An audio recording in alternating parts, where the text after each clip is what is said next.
Passau, a city located where two major rivers merge and now experiencing its worst flood disaster in centuries. The waters have begun receding, leaving behind debris and mud, but residents are cleaning up and determined to get back to life as normal.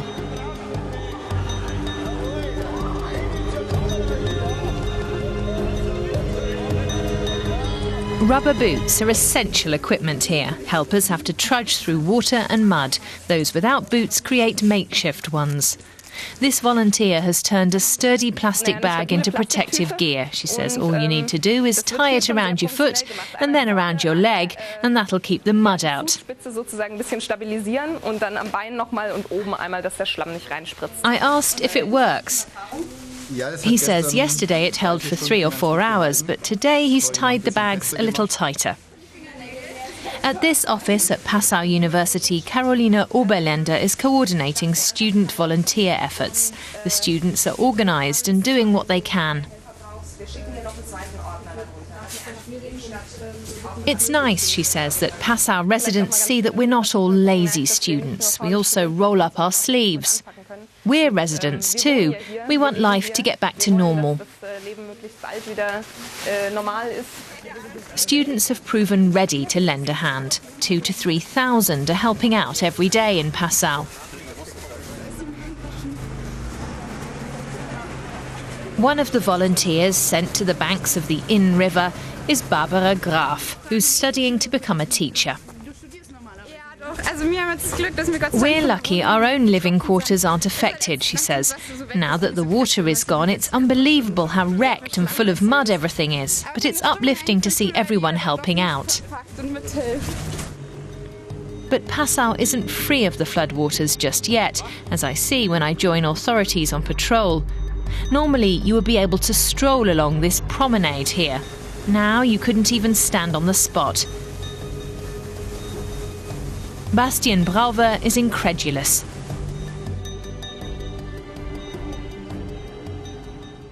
Erschreckend. He says it's shocking what nature is capable of when you realise how vulnerable you are in spite of technology and flood defences. There's been a lot of investment here, but in the end, Mother Nature was a metre higher than expected. Passau's location means it's prone to flooding, but never before has it been this bad. The water has even crept up to places previously considered safe. That's been the case for Werner Kraus.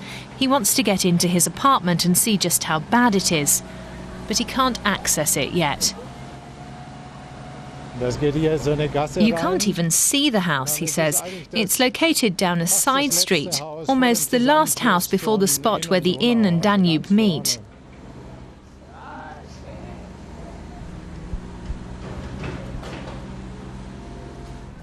He waves over the water police, but they can't dock. The mud underneath is too deep and currents are dangerous. The most direct way is blocked by piles of sand and mud. Law student Angelika Kramer ought to be studying for her bar exams, but she says there are more important things at the moment. They've been wheeling one load of mud after another out of flooded businesses. She says the disaster is weighing on everyone's minds. Werner Kraus and his wife Hannah Katz are worried about their home, but they're trying to look on the bright side. Disasters always have a positive side, Hannah says. When people show solidarity and stand together, that goes a little way towards helping reduce the devastation. Barbara Graf and other student volunteers have been assigned to help clean out this bar that was completely submerged. All that's left is mud, and it's everywhere. The owner, Raoul Kucher, hadn't even been in business for a year when the flood struck.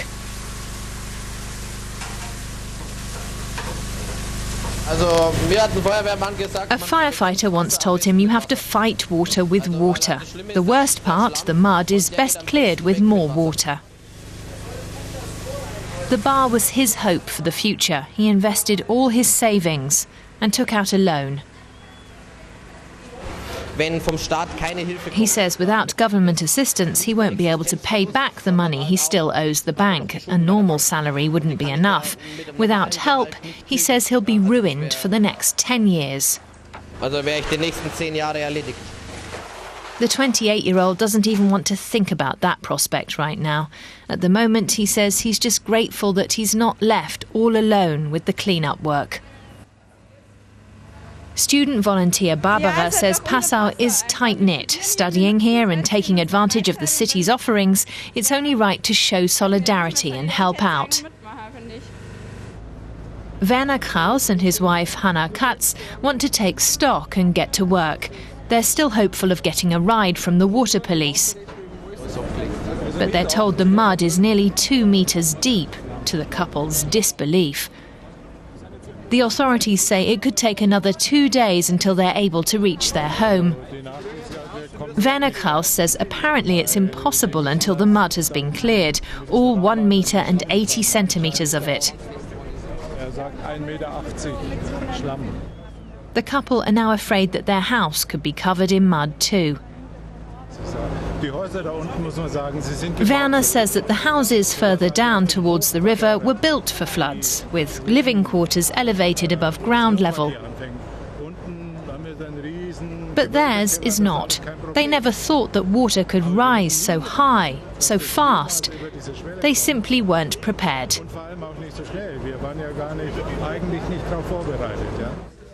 Sandbags weren't enough to hold back the water, with flood levels reaching a peak of 12 meters 80. Back at the university, Carolina Oberländer is taking calls coming in by the minute via the emergency hotline. She asks what people need.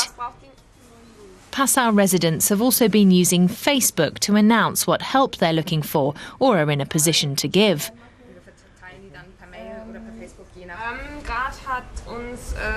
Carolina says a student just called to ask for help for an elderly neighbour who's lost everything. 5 volunteers are being dispatched to help her gather her belongings and to calm her nerves.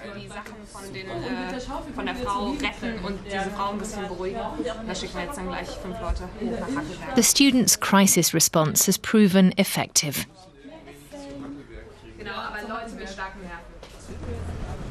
They've even put together care packages with food for the volunteers.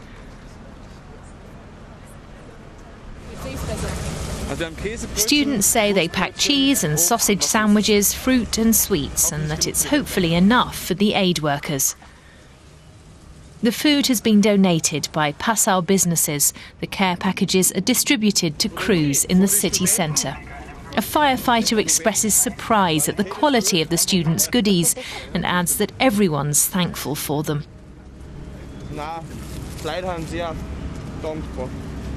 Even the helpers say thanks in Passau. And there's even dessert. Ice cream vendor Tiziano Damiano is giving out free chocolate ice cream to volunteers. He says ice cream makes people happy, especially chocolate flavour. It boosts hormone levels and makes you smile. That way people's faces shine again like the sun. People are happy when they can eat ice cream, and there's no more rain over Passau anymore. Ice cream always helps. Water police continue to patrol and currents remain dangerous. Bastian Brauver has been a member of the Volunteer Water Police Brigade for 20 years, and this is his first major test. It's fun to help, he says, and you gain useful experience. He says it's a good way to spend his leisure time. Another reason everyone's eager to help is that Passau depends on tourism, and it's hoped that visitors will want to return soon. Hannah Katz wants to get into her home at last. She asks if this is the way.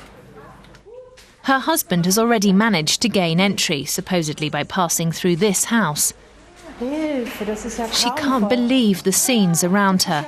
The water is waist high, but luckily she gets some assistance, and she's grateful for it.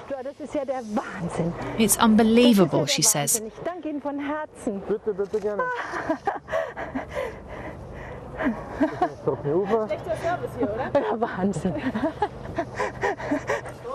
Finally, she reaches her address.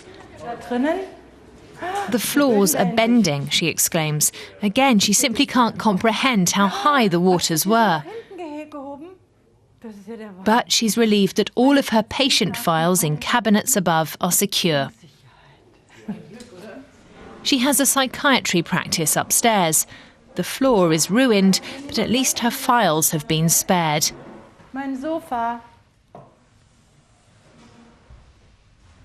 The damage could have been worse. The couple were evacuated from this balcony several days ago. Emergency crews rescued them with large boats once the water reached dangerous levels. Now, many in Passau are wondering how much their insurance will cover.